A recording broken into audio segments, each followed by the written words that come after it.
You know, when you're dating a man and deep down you already know he's not right for you. Maybe he is not consistent enough. Maybe he is not stepping up the way you want him to. Maybe that connection overall makes you more anxious than fulfilled, and you know something feels off. And yet somehow you still can't let go. You keep thinking about him, you keep replaying the conversations you're having with him, trying to make sense of why he's acting the way he is, despite ticking so many boxes for you. And part of you still hopes that one day he will become intentional, clear, and start pursuing you properly and consistently. So it feels like if only you understood the situation better, maybe you would be able to either fix it or at least make sense of it so that you can close that chapter and move on. And what makes this so frustrating is that logically, you do recognize the reality. It's not one of these situations where you are completely blinded or delusional. You see his lack of effort, you see the mixed signals, and yet you are still emotionally hooked. And you know it. And you are in that cycle of frustration because you know you should know better. You know you're better than this. You know you should move on. You should let go, find someone better. And this keeps you in that cycle of frustration where, yes, you are disappointed with the man, but also frustrated and disappointed with yourself. So you're thinking, why am I so attached? I should know better than this. Why can I not just move on? And what you don't realize is that the reason why you can't let go and can't move on has very little to do with the man and everything to do with you and what you wanted out of that relationship, not necessarily the guy himself. So in today's episode, I will break down why ambitious women get emotionally stuck in situationships and almost relationships, why knowing better is not enough to let go, and why time alone doesn't close emotional loops. If you're new here, my name is Laura Nagel. I'm the author of The Dream Framework,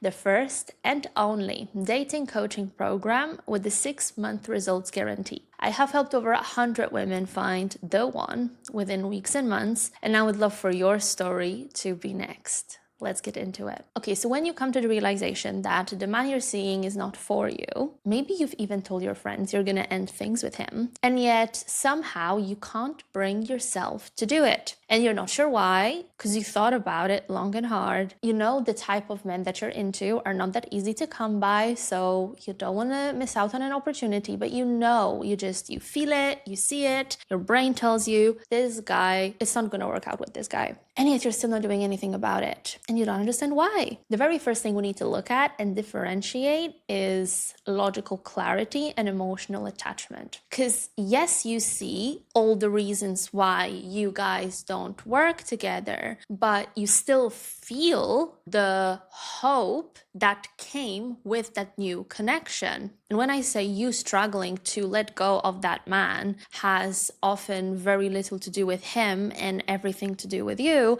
that's exactly what I mean. This is not about him being so amazing to the point where even though he's not treating you well, you don't want to let go. This is about you struggling to let go of the vision and the hopes that you had with that connection. So even though you have information and logical clarity on the situation, the emotional loop is still open because you might be done with the guy, but you are not emotionally done with that situation. These are two completely different things. And so it's really hard to move on because moving on feels like a loss, not like a logical next step. It's not just you leaving behind a guy who wasn't treating you right. It's also leaving behind the vision for a relationship, maybe family, or anything else that you envisioned for your future behind as well, the opportunity for that. So letting go becomes giving something up, not just a smart decision. And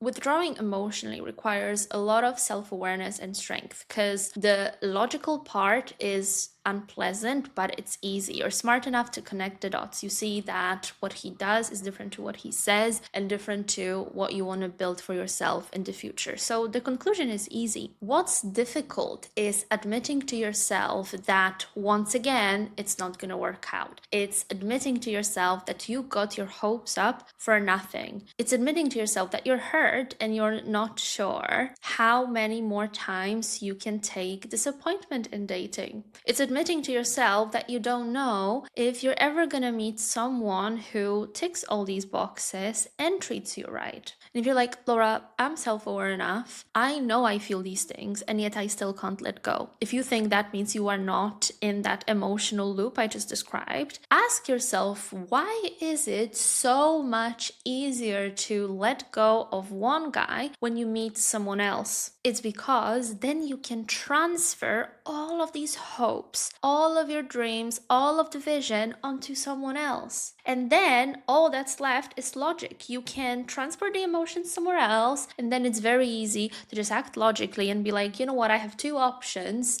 and this one option has already proven to not be what I want it to be. Let me try with option number 2. But if you don't have that second option, this is when things are hard. And by no means am I recommending finding someone else, jumping into a new connection just so you can move on from the other. I'm explaining the mechanism. And so going back to what happens when you are in that emotional loop, when the logic is already there, but the emotions are not yet following. What happens? How do we usually deal? The most common mechanism, especially in smart, ambitious women, is unfortunately adding logic to why they're not taking action and why they are allowing the emotions to lead. So you will come up with excuses like, I want to give this more time. There is some good stuff in there. Let me be 100% sure before I make any drastic moves, even though you are sure this is just an excuse. You're telling yourself, oh, I am absolutely able to fully detached, but I don't have any other options. And it's not like it's all bad, so I might as well hang out for a little longer and see what happens, or I can hang out for a little longer and just have fun. Or the worst option of all, to just say, I am too attached. I don't think I can do this. I know it's not right, but I like him. I don't know what else to do. Basically putting yourself in the passive position where you have no control over your life and over the situation. And this is why knowing better isn't enough, because you're old enough to know what you should be treated like. You are old enough to know when a man isn't serious, and you're old enough to know that this is not going anywhere. The problem is, as long as this chapter, story, connection, whatever you want to call it, is not complete for you, there's no closure, there is still some curiosity, some pull, which is keeping you emotionally invested. It still means something to you. And as long as you haven't released that man, that story, that hope, vision, and connection, you will keep hoping that he realizes your value, that things will work out somehow. You will keep looking for examples of couples that maybe had a bit of a rocky start and yet still turned out fine. You will keep hoping that you will do something that will really make him fall in love with you. And you will keep hoping that one day this will all be just a funny story to tell, even if on the outside you tell yourself that you know it won't. So it's almost like your brain is ready to articulate with words, this is not going anywhere. But your heart is like, yeah, sure, but what if?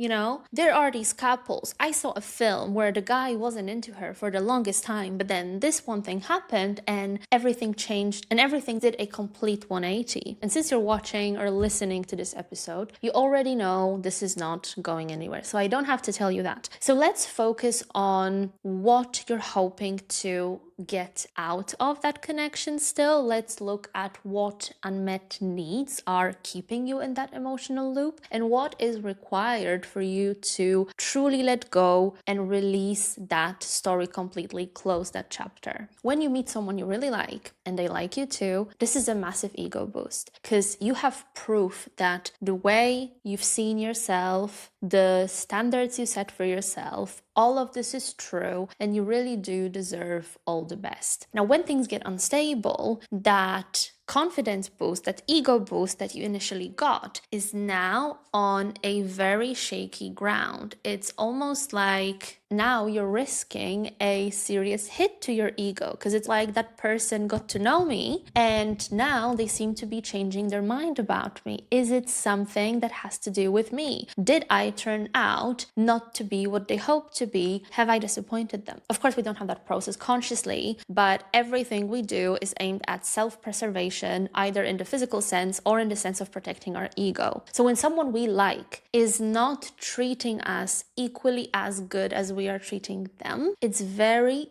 difficult to just take it at face value and assume that it has to do with them, not with us, because one, we are very protective of our ego. And obviously, if they are abandoning us, we fear that it has something to do with how we are, not with where they are in life and who they are. And for that reason, we need clarity. We need closure. And the need for closure is the most common reason why women get stuck in situationships for way longer than they should, because they just want to hear what the reason is. They just want the reassurance that it was never about them. But really, not in a it's not you, it's me kind of way. They want to know what the problem is exactly. So they either want to figure the guy out or they want to turn him around so that the relationship is successful and their ego is not threatened anymore. Another reason is you don't want to feel like you misjudged the situation. You don't want to feel like your picker is broken, because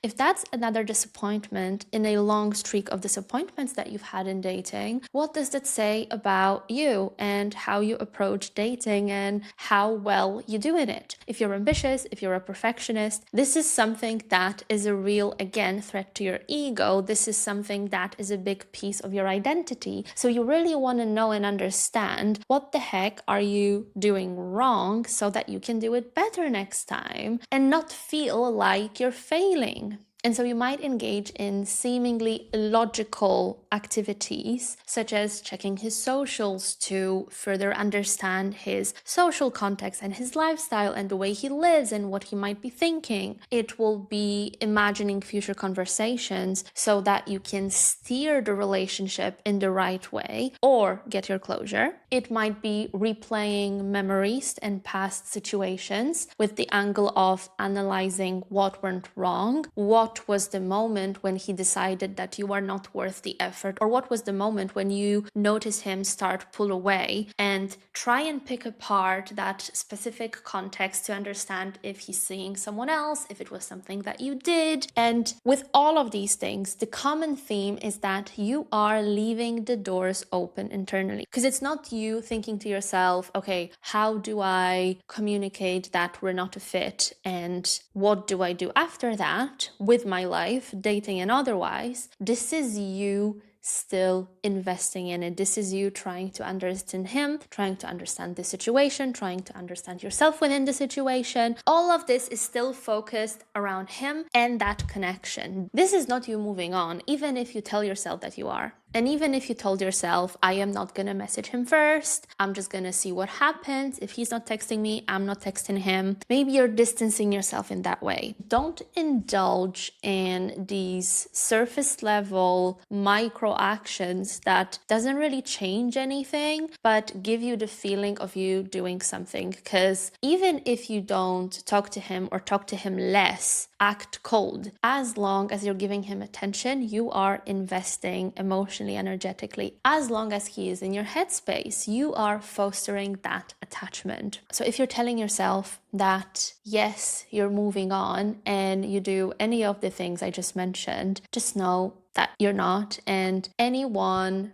around you can see it and can feel it. And it's not a problem when it comes to your friends, they're there to support you. But if you truly want to move on, if you are not free, if you are not available mentally and energetically, you will not be able to create another connection because your energy still belongs to that previous man and the previous connection. Now, I mentioned the word release a number of times. So let's talk about what releasing means in the context of letting go. Number one, it means giving yourself closure, even if he doesn't do that for you. So you're not trying to understand why he did or didn't do the things that you had in mind. It means you're not trying to understand his intentions anymore. It means that you don't have to know what he thought of you, if he was ever serious, if he met someone else. It doesn't matter. You just take into consideration how he's been acting, how he's been treating you, and how he proved to you that this connection is not going anywhere. And that's all you need